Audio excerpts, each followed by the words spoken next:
Welcome back Ranju ಹಳ್ಳಿ ಮನೆ YouTube ಚಾನಲ್ಗೆ ಎಲ್ಲರಿಗೂ ಕೂಡ ವೆಲ್ಕಮ್ ಅಂತ ಹೇಳ್ತಾ ಇವತ್ತಿನ ವೀಡಿಯೋನ ಮಧ್ಯಾಹ್ನ ಊಟಕ್ಕೆ ನಾನು ಏನು ರೆಸಿಪಿ ಮಾಡಿದ್ದೆ ಅಂದ್ಬಿಟ್ಟು ನಿಮ್ಮ ಜೊತೆ ಶೇರ್ ಮಾಡ್ಕೊತಾ ಇದ್ದೀನಿ ಫ್ರೆಂಡ್ಸ್. ನೀವು ಕೂಡ ಖಂಡಿತವಾಗ್ಲೂ ಒಂದು ಸಲ ಈ ರೆಸಿಪಿನ ಟ್ರೈ ಮಾಡಿ, ತುಂಬಾ ಚೆನ್ನಾಗಿತ್ತು ಅಂತಲೇ ಹೇಳ್ಬೋದು. ಈ ಮಳೆಗಾಲಕ್ಕಂತೂ ಏಳು ಮಾಡಿಸಿದ ರೆಸಿಪಿ ಅಂತಲೇ ಹೇಳ್ಬೋದು. ಬಿಸಿ ಬಿಸಿ ಮುದ್ದೆ ಜೊತೆಗೆ ಪಾರಂ ಕೋಳಿ ಬಸ್ಸಾಂಬಾರನ್ನ ಯಾವ ರೀತಿ ಮಾಡೋದು ಅಂತ ನಿಮ್ಮ ಜೊತೆ ಶೇರ್ ಮಾಡ್ಕೊತಾ ಇದ್ದೀನಿ. ಹಾಗೆಯೇ ಪಾರಂ ಕೋಳಿಲಿ ಬಸ್ಸಾಂಬಾರನ್ನ ಮಾಡ್ಕೊಳ್ಳೋದ್ರಿಂದ ತುಂಬ ಟೇಸ್ಟಿಯಾಗಿರುತ್ತೆ. ಹಾಗೆ ನಾಟಿ ಕೋಳಿ ಸಾಂಬಾರನ್ನ ನೀವು ಬಸ್ತು ಮಾಡಿರ್ತೀರ, ಆದರೆ ಪಾರಂ ಕೋಳಿಲೂ ಕೂಡ ನಾಟಿ ಕೋಳಿಯೂ ಅಷ್ಟೇ ಟೇಸ್ಟಿಯಾಗಿ ಮಾಡ್ಕೊಬೋದು. ನೀವು ಕೂಡ ಖಂಡಿತವಾಗ್ಲೂ ಒಂದು ಸಲ ಟ್ರೈ ಮಾಡಿ. ಹಾಗೆಯೇ ಪಾರಂ ಕೋಳಿಲಿ ಸ್ವಲ್ಪ ಮೊಟ್ಟೆ ಇರೋವಂಥ ಕೋಳಿನ ತೊಗೊಂಬಂದರೆ ಈ ರೆಸಿಪಿ ಚೆನ್ನಾಗಿರುತ್ತೆ ಅಂತಲೇ ಹೇಳ್ಬೋದು. ಹಾಗೆಯೇ ಮಲ್ಲಿ ರೇಷನ್ನು ಅಕ್ಕಿನೂ ಕೂಡ ಖಾಲಿಯಾಗಿತ್ತು, ಅದನ್ನು ಕೂಡ ನಾನು ಫುಲ್ಫಿಲ್ ಮಾಡ್ಕೊತಾ ಇದ್ದೀನಿ. ಹಾಗೆ ಎಲ್ಲ ಕೆಲಸ ಮುಗಿಸಿ ಇವಾಗ ಸ್ವಲ್ಪ ಹಾಲನ್ನು ಕೂಡ ಕಾಯಿಸಿಟ್ಟಿದ್ದೆ, ಅದಕ್ಕೂ ಕೂಡ ಇವಾಗ ಎಪ್ಪಾಕೊತಾ ಇದ್ದೀನಿ. ಇಲ್ಲಿ ನಾನು ಮೊಸರಿಗೆ ಎಪ್ಪಾಕೋಕ್ಕೆ 1 ಸ್ಪೂನಷ್ಟು ಮಜ್ಜಿಗೆನ ಹಾಕಿ ಮಿಕ್ಸ್ ಮಾಡಿ ಇಟ್ಕೊತಾ ಇದ್ದೀನಿ. ಬನ್ನಿ ಫ್ರೆಂಡ್ಸ್, ಈಗ ರೆಸಿಪಿ ಯಾವ ರೀತಿ ಮಾಡ್ಕೊಳ್ಳೋದು ಅಂತ ನೋಡ್ಕೊಳ್ಳೋಣ. ಮೊದಲು ಇಲ್ಲಿ ಒಗ್ಗರಣೆ ಮಾಡ್ಕೊಳ್ಳೋಕ್ಕೆ ನಾನು ಏನೆಲ್ಲ ತೊಗೊಂಡಿದ್ದೀನಿ ಅಂದ್ಬಿಟ್ಟು ಹೇಳ್ತೀನಿ. ಅದಕ್ಕಿಂತ ಮುಂಚೆ ಈ ಮಸಾಲೆನೆಲ್ಲ ಹುರ್ಕೊಳ್ಳೋದಕ್ಕಿಂತ ಮುಂಚೆ ನಾನು ಚಿಕನ್ನ ಒಗ್ಗರಣೆಗೆ ಹಾಕ್ಕೊತಾ ಇದ್ದೀನಿ. ಇಲ್ಲಿ ಒಂದು 3 ಟೇಬಲ್ ಸ್ಪೂನಷ್ಟು ಆಯಿಲ್ನ ಹಾಕ್ಕೊತಾ ಇದ್ದೀನಿ. ಆಯಿಲ್ ಹಾಕ್ಕೊಂಡು ಒಂದು ಚಿಕ್ಕದು ಈರುಳ್ಳಿನ ಕಟ್ ಮಾಡಿ ಒಗ್ಗರಣೆಗೆ ಹಾಕ್ಕೊತಾ ಇದ್ದೀನಿ. ಅದು ಈರುಳ್ಳಿನೂ ಕೂಡ ಚೆನ್ನಾಗಿ ಫ್ರೈ ಆದಮೇಲೆ ಸುಮಾರು ಇಲ್ಲಿ 1.5 kg ಅಷ್ಟು ಕೋಳಿನ ತೊಗೊಂಡಿದ್ದೀನಿ, ಫಾರಂ ಕೋಳಿನ. ಖಂಡಿತವಾಗ್ಲೂ ನೀವು ಇದರಲ್ಲಿ ಯಾವ ರೀತಿ ಮಾಡ್ತೀರಾ ನಾಟಿ ಕೋಳಿಲಿ ಅದೇ ರೀತಿಯಾಗಿ ಬರುತ್ತೆ.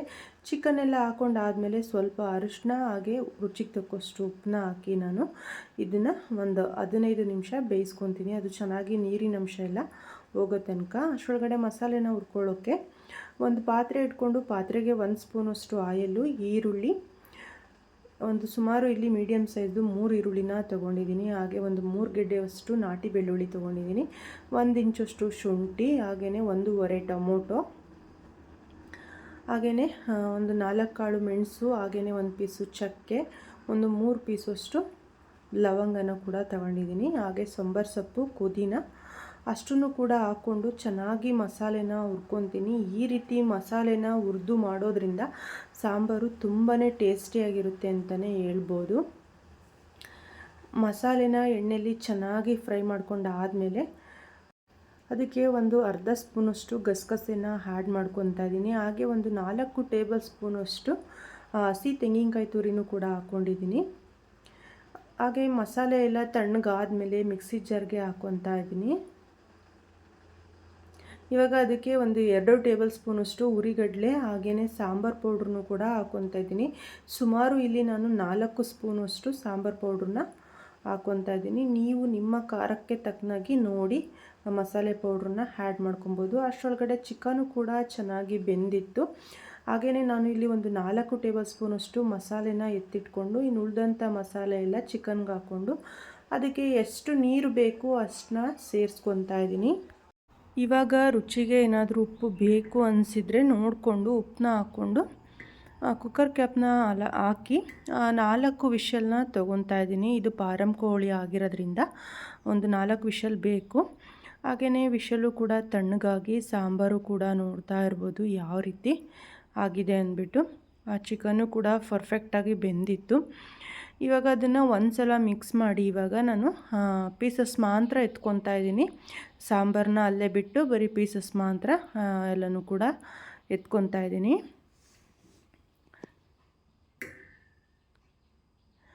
ಹಾಗೆಯೇ ಪೀಸಸ್ ಎಲ್ಲ ಎತ್ತಿಟ್ಕೊಂಡು ಆದಮೇಲೆ ಒಂದು ಪಾತ್ರೆ ಇಟ್ಕೊಂಡು ಆ ಪಾತ್ರೆಗೆ ಒಂದು 3 ಟೇಬಲ್ ಸ್ಪೂನಷ್ಟು ಆಯಿಲ್ ಹಾಕಿ ಜಜ್ಜಿಟ್ಕೊಂಡಂಥ ಬೆಳ್ಳುಳ್ಳಿ ಹಾಕ್ಕೊತಾ ಇದ್ದೀನಿ. ಮುರಿದಿಟ್ಕೊಂಡಿರೋಂಥ ಒಣಮೆಣ್ಸಿನ್ಕಾಯಿನ ಹಾಕ್ಕೊಂಡು ಕರಿಬೇವು ಹಾಕ್ಕೊಂಡು ಚಿಕ್ಕದಾಗಿ ಮೀಡಿಯಮ್ ಸೈಜಲ್ಲಿ 2 ಈರುಳ್ಳಿನ ಕಟ್ ಮಾಡಿ ಇಟ್ಕೊಂಡಿದ್ದೆ, ಅದನ್ನು ಕೂಡ ಹಾಕಿ ಫ್ರೈ ಮಾಡ್ಕೊತಾ ಇದ್ದೀನಿ. ಈರುಳ್ಳಿ ಏನು ತುಂಬ ಸಾಫ್ಟ್ ಆಗೋವರೆಗೆ ಏನು ಬೇಯಿಸ್ಕೊಬೇಕಾಗಿಲ್ಲ, ಸ್ವಲ್ಪ ಫ್ರೈ ಆದರೆ ಸಾಕಾಗುತ್ತೆ. ಹಾಗೆಯೇ ಈರುಳ್ಳಿ ಚೆನ್ನಾಗಿ ಫ್ರೈ ಆದಮೇಲೆ ಅದಕ್ಕೆ ಒಂದು ಅರ್ಧ ಟೊಮೊಟೊನ ಹಾಕ್ಕೊತಾ ಇದ್ದೀನಿ. ನಿಯರ್ಲಿ ಒಂದು ಅರ್ಧ ಆದರೆ ಸಾಕಾಗುತ್ತೆ ಟೊಮೊಟೊ. ಹಾಗೆಯೇ ಟೊಮೊಟೊನೂ ಕೂಡ ಹಾಕ್ಕೊಂಡು ರುಚಿಗೆ ತಕ್ಕಷ್ಟು ಉಪ್ಪನ್ನ ಹಾಕ್ಕೊಂಡು, ಆವಾಗಲೇ ನಾವು ಸಾಂಬಾರಿಗೂ ಕೂಡ ಉಪ್ಪನ್ನ ಹಾಕಿರ್ತೀವಿ. ಬರೀ ನೋಡಿ ಇದಕ್ಕೆ ಮಾತ್ರ ಜಸ್ಟ್ ಸ್ವಲ್ಪ ಉಪ್ಪನ್ನ ಹಾಕ್ಕೊಬೇಕಾಗುತ್ತೆ. ಉಪ್ಪನ್ನ ಹಾಕಿ ಚೆನ್ನಾಗಿ ಮಿಕ್ಸ್ ಮಾಡ್ಕೊತಾ ಇದ್ದೀನಿ. ಹಾಗೆಯೇ ಒಂದು 2 ಟೇಬಲ್ ಸ್ಪೂನಷ್ಟು ಇಲ್ಲಿ ಚಿಕನ್ ಮಸಾಲೆ ಪೌಡ್ರನ್ನ ಹಾಕ್ಕೊತಾ ಇದ್ದೀನಿ. ಹಾಗೆಯೇ ಇವಾಗಲೇ ನಾನು ರುಬ್ಬಿಟ್ಕೊಂಡು ಎತ್ತಿಟ್ಕೊಂಡಂಥ ಮಸಾಲೆನೂ ಕೂಡ ಹಾಕಿ ಇದರಲ್ಲಿ ಇರೋ ಅಂಥ ಹಸಿ ಸ್ಮೆಲ್ಲೆಲ್ಲ ಹೋಗೋ ತನಕ ಫ್ರೈ ಮಾಡ್ಕೊತಾ ಇದ್ದೀನಿ. ನೀಟಾಗಿ ಅದು ಎಣ್ಣೆ ಎಲ್ಲ ಸೈಡ್ಸಲ್ಲಿ ಬಿಡೋ ತನಕ ನಾವು ಮಸಾಲೆನ ಹುರ್ಕೊಬೇಕಾಗುತ್ತೆ. ಆವಾಗಲೇ ಎತ್ತಿಟ್ಕೊಂಡಂಥ ಚಿಕನ್ನು ಕೂಡ ಹಾಕ್ಕೊತಾ ಇದ್ದೀನಿ. ಚಿಕನ್ನ ಹಾಕಿ ಒಂದು 5 ನಿಮಿಷ ಚೆನ್ನಾಗಿ ಅದು ಎಲ್ಲ ಮಸಾಲೆನೂ ಕೂಡ ಅದಕ್ಕೆ ಮಿಕ್ಸ್ ಆಗೋ ರೀತಿ ನಾವು ಮಿಕ್ಸ್ ಮಾಡ್ಕೊಬೇಕಾಗುತ್ತೆ. ಹಾಗೆಯೇ ಸ್ವಲ್ಪ ಕೊತ್ತಂಬರಿ ಸೊಪ್ಪನ್ನ ಹಾಕ್ಕೊತಾ ಇದ್ದೀನಿ. ಇವಾಗ ಒಂದು 5 ನಿಮಿಷ ಅದನ್ನು ಚೆನ್ನಾಗಿ ಹುರ್ಕೊಂಡ್ರೆ ಚಿಕನ್ ಬಸ್ಸಾಂಬಾರು ಮತ್ತು ಒಗ್ಗರಣೆ ಮಾಡ್ಕೊಂಡಿರೋಂಥ ಚಿಕನ್ ಎರಡೂ ಕೂಡ ರೆಡಿಯಾಗುತ್ತೆ. ಬಿಸಿ ಬಿಸಿ ಮುದ್ದೆ ಜೊತೆಗೆ ನಾವು ಸರ್ವ್ ಮಾಡಿದರೆ ನಿಜವಾಗ್ಲೂ ಕೂಡ ತುಂಬಾ ಚೆನ್ನಾಗಿರುತ್ತೆ ಟೇಸ್ಟು. ನೋಡ್ತಾ ಇರ್ಬೋದು, ಇದು ಇನ್ನೂ ಚೆನ್ನಾಗಿ ಮಸಾಲೆ ಎಲ್ಲ ಡ್ರೈ ಆಗೋ ತನಕ ನಾವು ಫ್ರೈ ಮಾಡ್ಕೊಬೇಕಾಗುತ್ತೆ. ಇವಾಗ ಇಲ್ಲಿ ಡ್ರೈ ಮಾಡ್ಕೊಂಡಾಯಿತು ಚಿಕನ್ನು ಕೂಡ. ನೋಡಿ ಯಾವ ರೀತಿಯಾಗಿ ಮಸಾಲೆ ಎಲ್ಲ ಚಿಕನ್ಗೆ ಹಿಡ್ದಿದೆ. ಹಾಗೆಯೇ ನಾನು ಇದ್ರ ಜೊತೆಗೆ ಮುದ್ದೆನ ಮಾಡ್ಕೊಂಡಿದ್ದೆ. ಮುದ್ದೆ ಜೊತೆಗೆ ಸರ್ವ್ ಮಾಡ್ತಾಯಿದ್ದೀನಿ. ಹಾಗೆಯೇ ಪಾರಂ ಕೋಳಿಲಿ ಯಾವ ರೀತಿ ಬಸ್ಸಾಂಬಾರನ್ನ ಮಾಡೋದು ಅಂತ ನೋಡ್ಕೊಂಡ್ರಲ್ಲ ಫ್ರೆಂಡ್ಸ್. ಹಾಗೆಯೇ ನಿಮಗೂ ಕೂಡ ಈ ವಿಡಿಯೋ ಇಷ್ಟ ಆಗಿರುತ್ತೆ ಅಂತ ಭಾವಿಸ್ತೀನಿ. ಹಾಗೆಯೇ ಇಷ್ಟ ಆದರೆ ಲೈಕ್ ಮಾಡಿ, ಶೇರ್ ಮಾಡಿ, ಕಮೆಂಟ್ ಮಾಡಿ. ನನ್ನ ಚಾನಲ್ಗೆ ಪ್ಲೀಸ್ ಸಬ್ಸ್ಕ್ರೈಬ್ ಆಗಿ. ನನಗೆ